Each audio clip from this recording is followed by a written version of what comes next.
In family medicine, it's sort of the same thing. We are a jack of many trades, and we are a master of some, including what I would call comorbidity. So how do diseases interact with one another?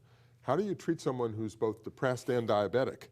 How do you treat someone who's having family problems and also has heart failure? You sound like you've defined one of the problems in medical care today, is these silos that people end up with, where the endocrinologist is dealing with the diabetes and the patient says, well, I've just not been feeling well today. Well, you need to talk to somebody else about that. And there's who looks at the big picture and says, well, wait a second, that medicine you're taking may be impacting you from a psychological standpoint, and the idea of injecting yourself every day is bothering you, or your father died of diabetes and you're afraid you're going to die. Who's looking at that big picture? Well, it's us, and there aren't enough of us.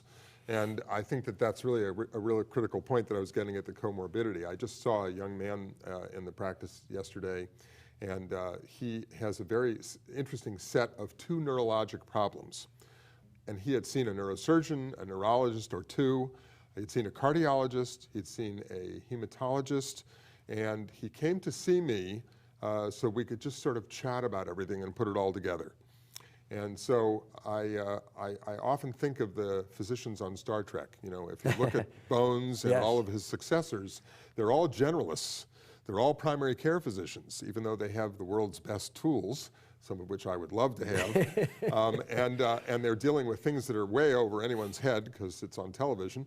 But they are all generalists, and they're generalists in the sense that they know how to approach a patient, they know how to approach the patient's family, their context, where they're coming from, community-wise, environmentally-wise, and can put all things in context.